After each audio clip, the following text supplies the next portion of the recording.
پاکستان میں بڑھتی ہوئی انسانی آبادی کی غذائی ضروریات کو پورا کرنے کے لیے دودھ اور گوشت کی پیداوار ناکافی ہے۔ اس کی وجہ جانوروں کی روایتی طریقوں سے دیکھ بھال اور فی جانور کم پیداوار ہے۔ معاشی ترقی اور غذائی خود کفالت کا حصول اس وقت تک ممکن نہیں جب تک لائیو سٹاک کو سائنسی بنیادوں پر مربوط نہ کیا جائے۔ لائیو سٹاک اور خصوصاً بیف اینڈ مٹن پروڈکشن کو جدید خطوط پر استوار کیا جا سکتا ہے، بلکہ غربت میں خاطر خواہ کمی بھی لائی جا سکتی ہے۔ ترقی یافتہ ممالک اپنے جانوروں کی پرورش، خوراک، دیکھ بھال، نسل کشی سائنسی اصولوں کے مطابق کرتے ہیں، جبکہ ہمارے جانور پال حضرات جانوروں کو پالنے کے صدیوں پرانے طریقوں پر ہی کاربند ہیں اور ان تک سائنسی علوم اور تحقیقی نتائج احسن طریقے سے نہیں پہنچ پاتے۔ پاکستان میں زیادہ تر بھیڑ، بکری، گائے، بھینس اور بیل جیسے جانوروں کا گوشت استعمال کیا جاتا ہے۔ پروٹین کمیٹی آف پاکستان کے مطابق ہر انسان کے لیے تقریباً 36 گرام حیوانی لحمیات روزانہ ضروری ہے۔ اس سے جسمانی نشوونما کی ضروریات پوری ہوتی ہیں اور حرارت بدنی برقرار رہتی ہے، لیکن ہمارے ہاں صرف 12 گرام فی کس میسر ہے۔ اقوام متحدہ کا ادارہ خوراک و زراعت اور عالمی ادارہ صحت کی رپورٹ کے مطابق ترقی پذیر ممالک میں لحمیاتی غذا کی کمی سے قومی کارکردگی متاثر ہو رہی ہے۔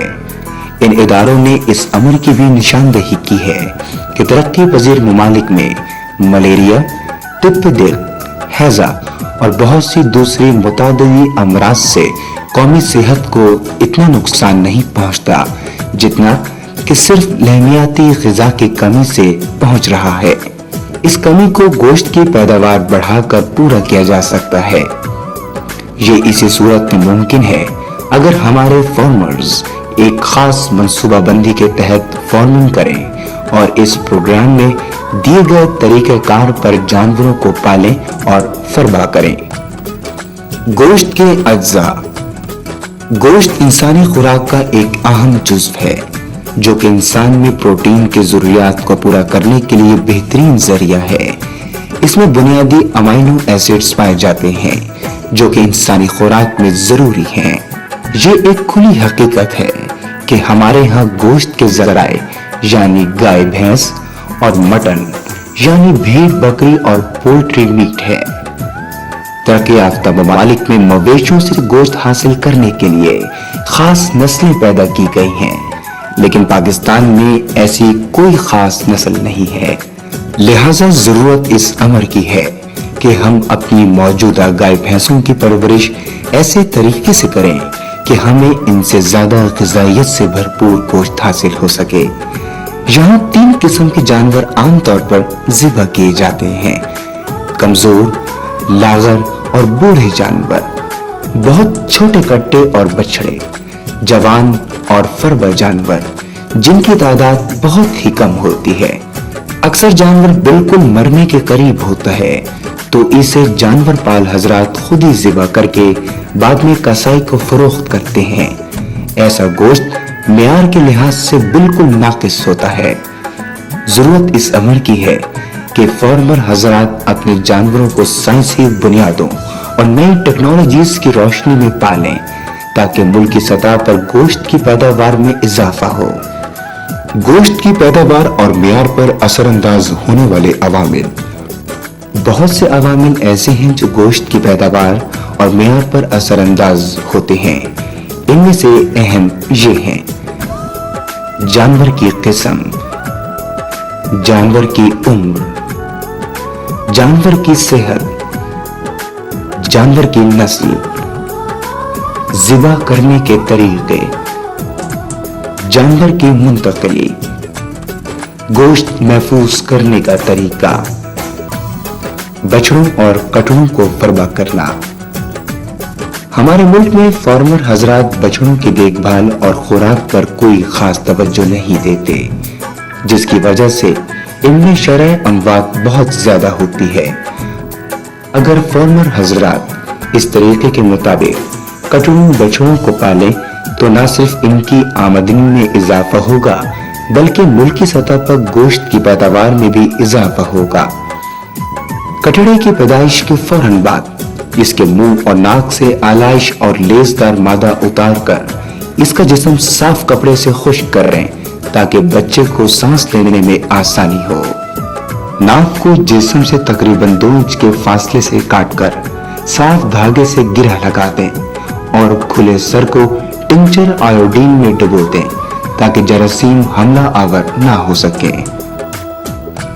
بچہ بغیر قوت مدافعت کے پیدا ہوتا ہے اور اگر بر وقت بوہیلی نہ پلائی جائے تو قوت مدافعت پیدا نہیں ہوگی اور وہ بیماریوں کا شکار ہو کر مر بھی سکتا ہے۔ اس لیے بوہیلی پلانے میں دیر نہ کریں۔ پہلا دودھ یعنی بوہیلی پیدائش کے بعد 1 گھنٹے کے اندر اندر پلائیں۔ عام تاثر یہ پایا جاتا ہے کہ جب تک جانور جیر نہ پھینک دے اس وقت تک دودھ پلانا اور دھونا نہیں چاہیے۔ یہ بالکل غلط تاثر ہے۔ حالانکہ پیدائش کے فوراً بعد بچے کو دودھ پلانے اور دودھ دھونے سے جانور کے جسم میں ایسا مول حیات یعنی آکسیٹوسن خارج ہوتا ہے جو کہ رحم پر اثر انداز ہو کر جیر پھینکنے میں مدد دیتا ہے۔ ماہرین امور حیوانات سفارش کرتے ہیں کہ بچڑے کو مصنوعی طریقے سے دودھ پلایا جائے۔ اس طریقے کے مطابق بچڑوں کو پیدائش کے 3 دن بعد ماؤں سے علیحدہ کر کے انہیں ان کے وزن کے 10ویں حصے کے برابر دودھ کو 2 حصوں میں تقسیم کر کے صبح و شام نیپل لگے برتنوں میں پلایا جائے۔ گائے بھینسوں سے بچڑے کے بغیر دودھ اتروانے کے لیے ان کی تربیت ونڈا فراہم کر کے کی جائے۔ بچڑے کی عمر میں اضافے کے ساتھ ساتھ دودھ کی ضرورت بھی اس نسبت سے بڑھ جاتی ہے، تاہم پہلے 6 ہفتے میں وزن میں اضافے کے تناسب سے دودھ کی مقدار بڑھاتے جائیں اور 6 ہفتوں کے بعد دودھ کی مقدار کو بتدریج کم کرتے ہوئے 3 ماہ کی عمر میں دودھ مکمل طور پر چھڑوا دیں، کیونکہ اس عمر میں بچہ چارہ اور ونڈا کھانے اور ہضم کرنے کے قابل ہو جاتا ہے۔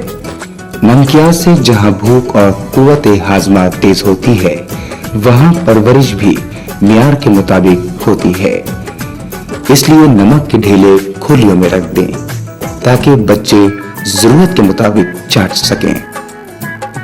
ایک جگہ پر کسی مخصوص عمر کے بچڑے ہی رکھے جائیں اور ان کی تعداد 25 سے زیادہ نہ ہو، اس سے انتظامی امور میں بہتری پیدا ہوگی۔ بچڑوں کی خوراک۔ بچڑوں کی معیاری نشوونما اور بڑھوتری کے لیے اوائل عمر سے ہی ان کی خوراک کا خیال رکھنا بہت ضروری ہے، بصورت دیگر ان کی افزائش متاثر ہوگی جس سے بچے کمزور اور ناتواں رہیں گے اور ان میں بیماری پھیلانے جراثیموں کے حملے کے امکانات بڑھ جائیں گے۔ اگرچہ کم عمر جانور کا گوشت غذائی اعتبار سے بوڑھے جانوروں کے گوشت سے اچھا ہوتا ہے، لیکن اسے مزید بہتر بنانے، زیادہ مقدار میں حاصل کرنے کے لیے کٹڑوں اور بچڑوں کو فربا کرنا بھی ضروری ہے۔ مختلف تجربات سے یہ ثابت ہوا ہے کہ ایسے جانوروں کو فربا کرنے کے لیے اگر ان کی خوراک میں شیرے کا مناسب استعمال کیا جائے تو یومیہ اضافہ وزن بآسانی سے حاصل کیا جا سکتا ہے۔ اس سے نہ صرف گوشت کی مقدار میں اضافہ ہوتا ہے بلکہ وہ غذائی اعتبار سے بھی بہتر ہو جاتا ہے۔ کٹڑوں اور بچڑوں کو فربا کرنے کے لیے خوراک کے چند آزمودہ فارمولے۔ فارمولہ نمبر 1، اجزاء: گندم کا بھوسا یا پرالی 24%، کھل بنولا 20%، کھل مکئی 20%، رائس پالش 5%، شیرہ 30%، نمکیات کا آمیزہ 1%۔ فارمولہ نمبر 2، گندم کا بھوسا یا پرالی 24%، کھل بنولا 25%، کھل مکئی